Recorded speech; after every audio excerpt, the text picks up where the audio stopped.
Once again, hello mga kamaster. Andito na naman tayo. Meron tayong gagawin. Model B628-350. Galing kay Boss Master Sander.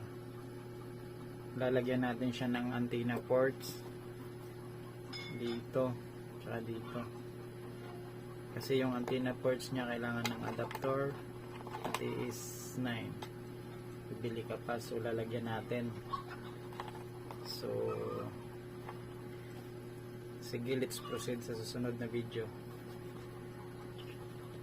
So bubuksan na natin itong Suya Link B628-350.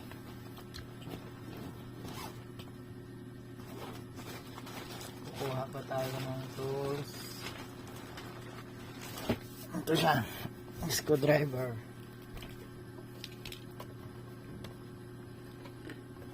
So pag dinis-assemble natin, mawawalan na siya ng warranty.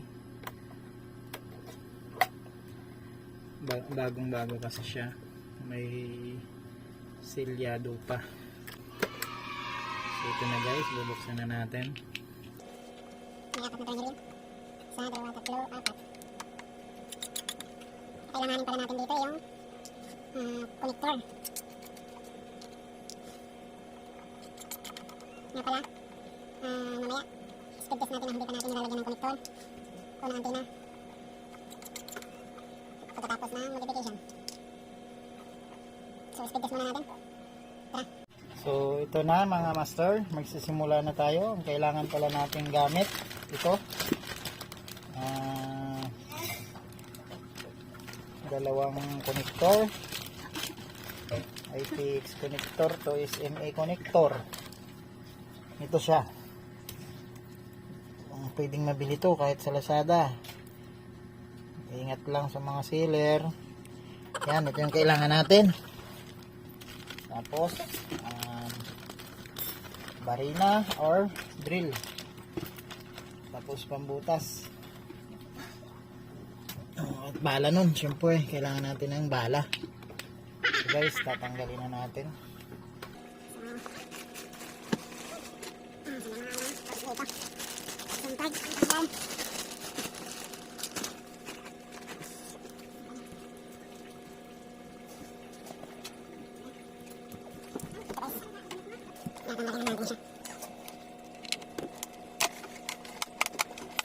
Tag lang ang kailangan mo dito para pang tanggal ng clip at dahan-dahan lang. Yan mga master. May tatlong tornilyo, dalawang tornilyo pa. Siya.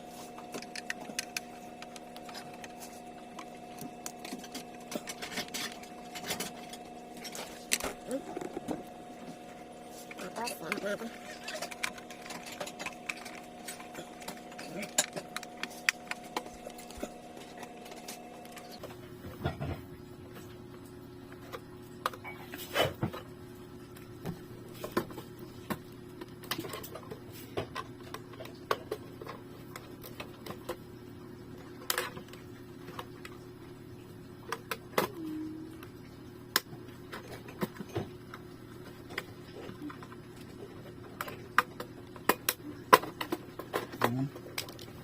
So ito na, tanggal na siya guys. Ay mga master, tas ito, tanggal na master. Tanggal na master. Ang laman ng B628-350. So parang loaded yan.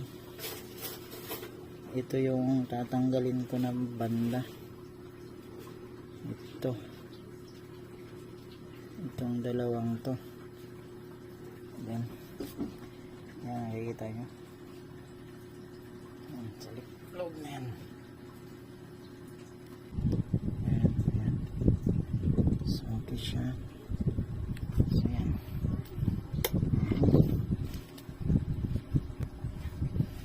Okay, ito pala. Nakalimutan ko yung suot yung anti-static wristband ko. Yan, sinuot ko na.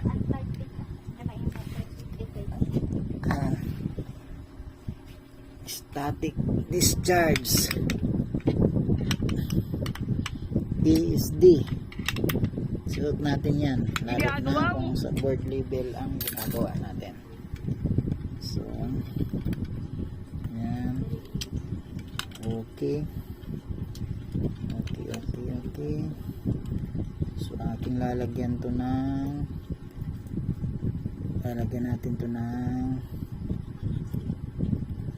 glue stick. Okay, gusto muna natin ang ating video. Siya ng stick glue na, ito na.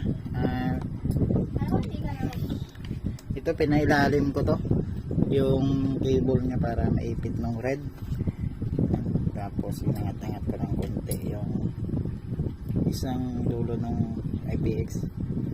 So dito lalagyan natin ng stick glue, saka dito lalagyan natin para hindi siya maghiwalay.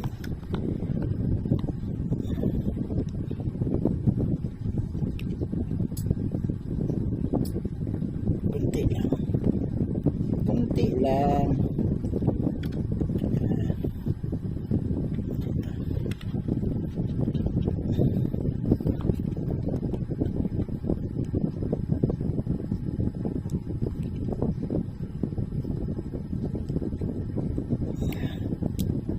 Okay.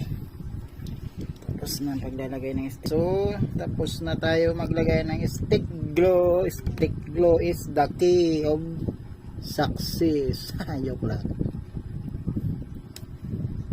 Okay, so magbubutas naman tayo ng casing niya. Ito guys, sinukat yung butas dito.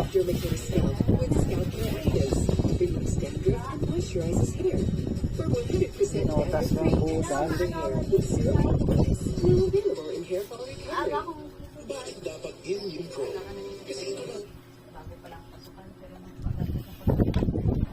Ito guys, may maingay sa likuran ko.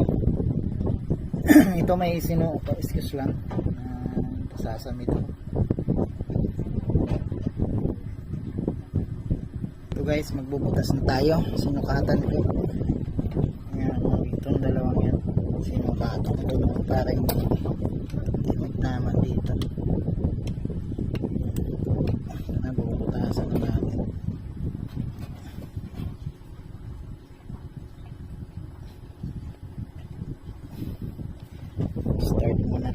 Starter muna tayo.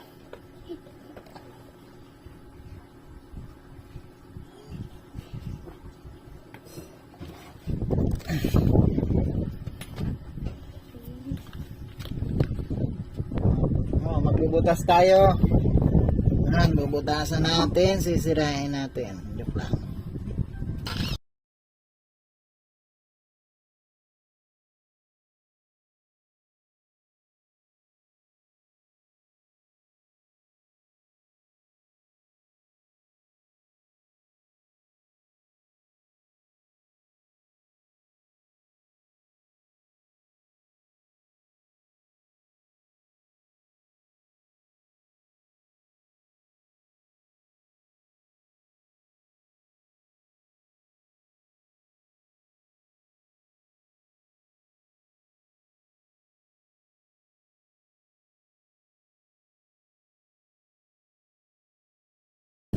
Isa natin yung sinira natin, binutasan natin.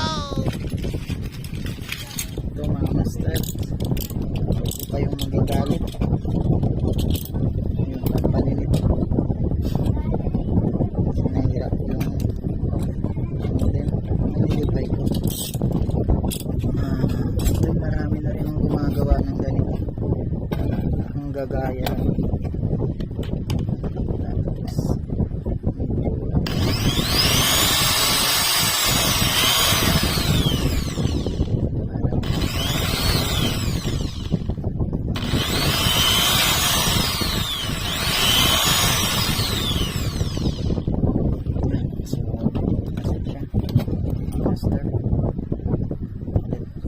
Guys, lilinisan ko lang sa loob.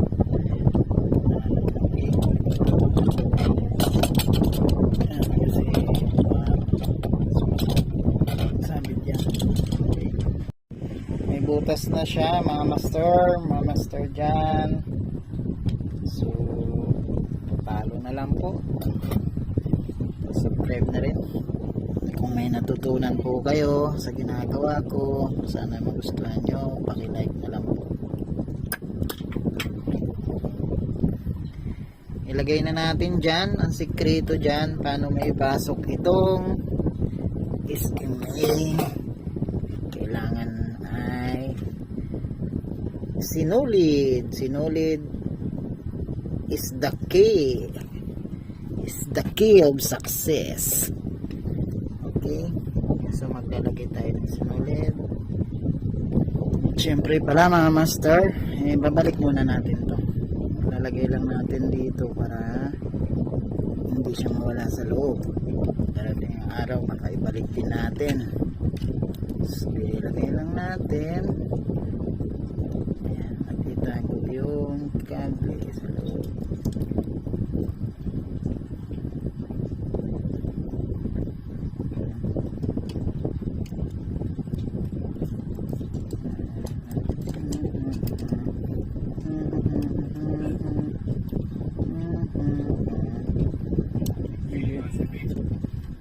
Medyo mahirap din ang paglagay.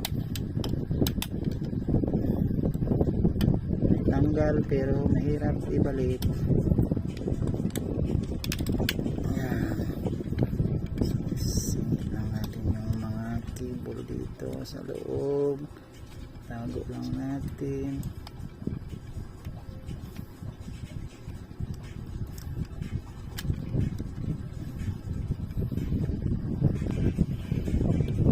Ito na iayos ko na.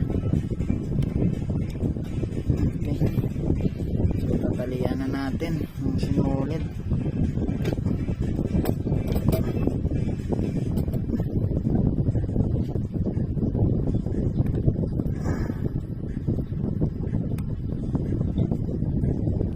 Ito na po mga master, may lagay na natin yung sinulid.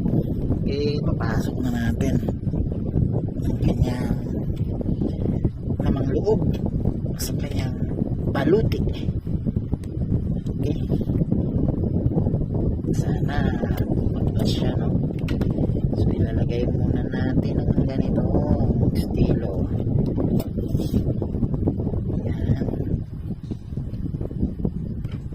Yan, samahan na rin ng kunting panalangin. Samahan nyo na ng panalangin kung kayo'y gumagawa. Yun ang tunay na successful. Okay, tingnan natin kung epektibo.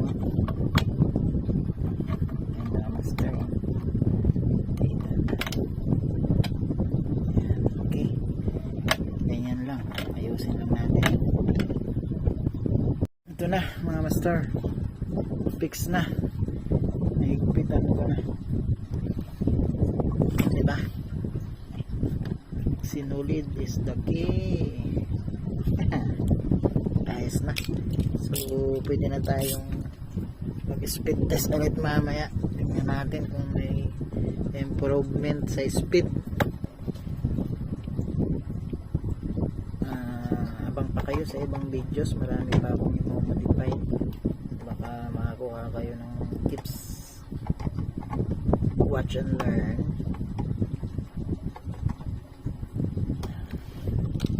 So yan, yan na, diba? Yan na siya. So ilalagay na natin ang tornilyo,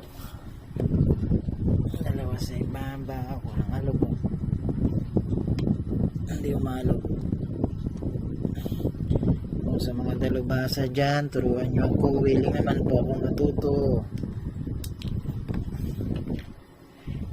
Ay disclaimer lamang po, base lamang po ito sa ating mga karanasan. Kasi dito sa area ko mahirap din talaga ang signal. Kailangan mo pa mag-modify ng mga kung ano-anong modem para lumakas.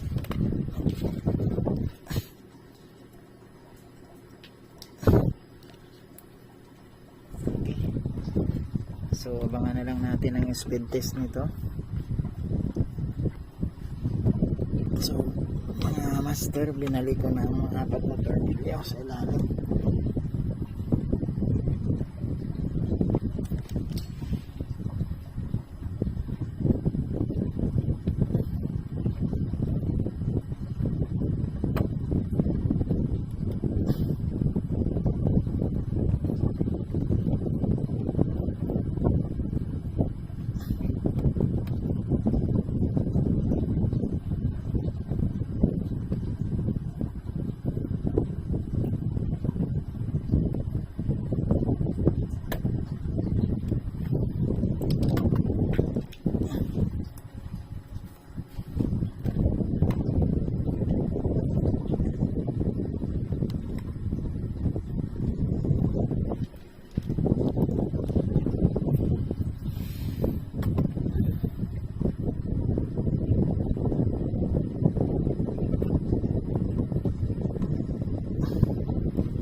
Speed test na tayo.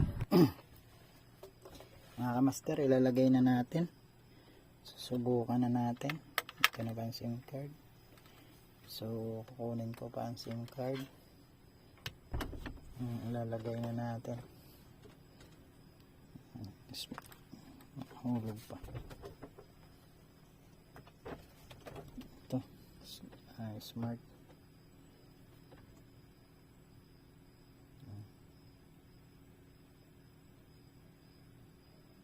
Makita. Basta smart yan.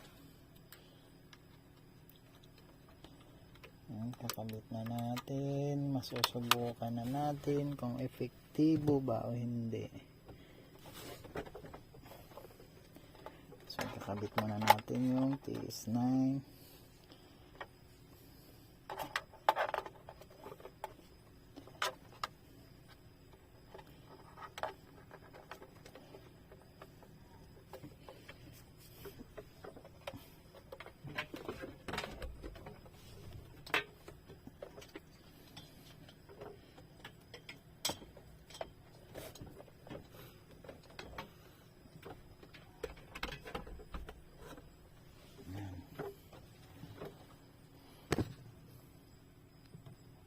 Nakakabit na natin kung pag power, tingnan natin.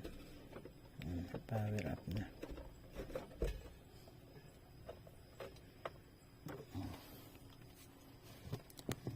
Power na siya.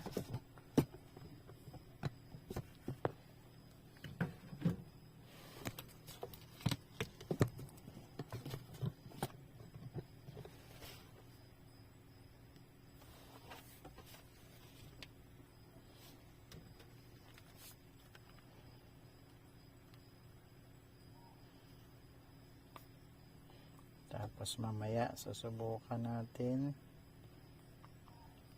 yung ginawa nating antenna port.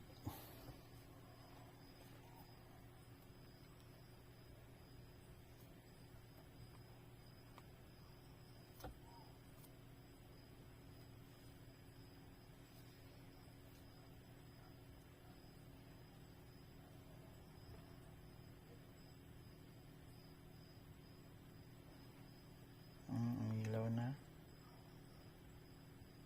Namatay ulit.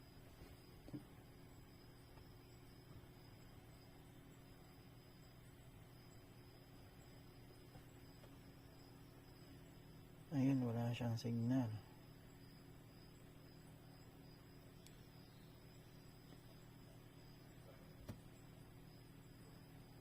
Bakit wala siyang signal?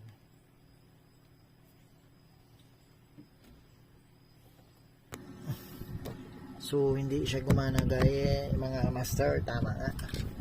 Susubukan natin ulit ilipat. So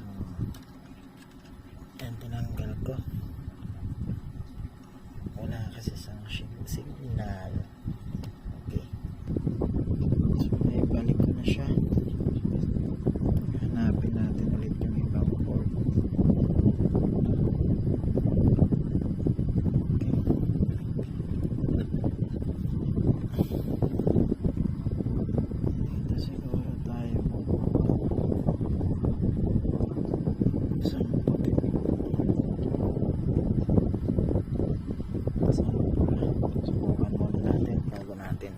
sa box.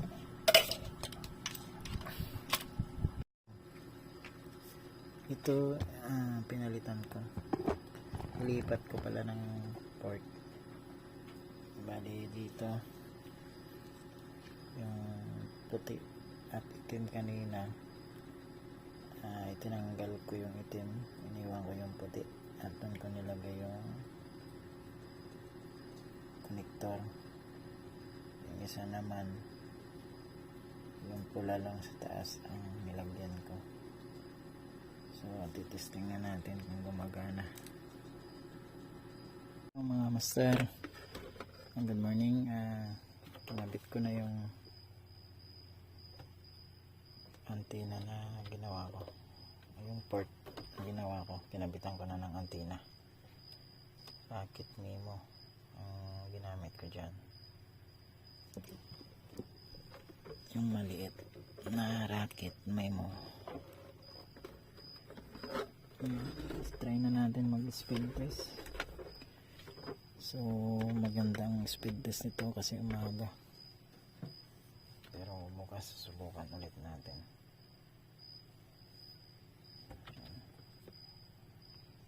Connect tayo sa kanya. Connected.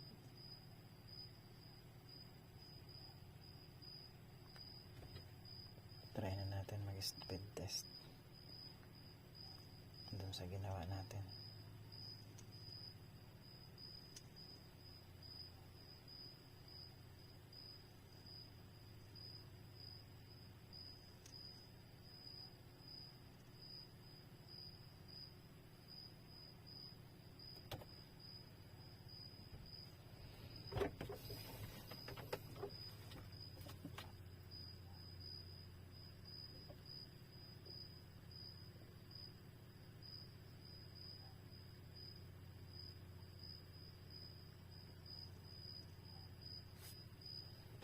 Ulitin natin.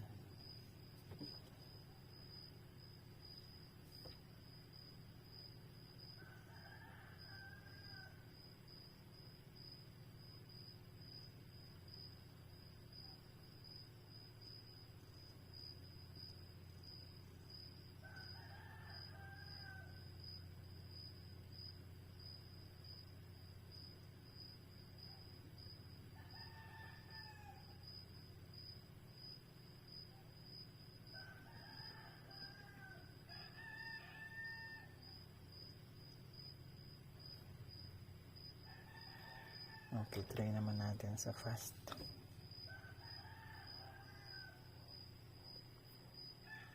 Wala yatang fast dito. Dito na lang.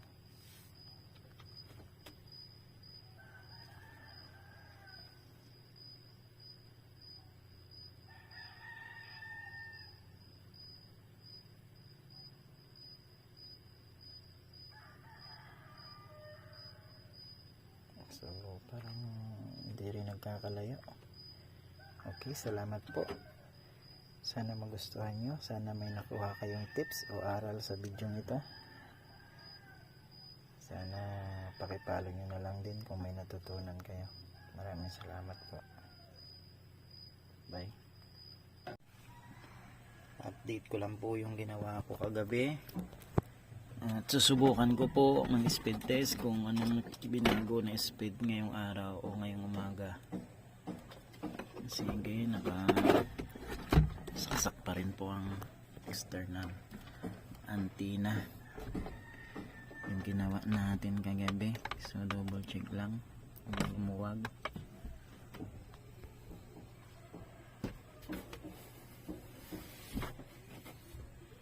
Yan,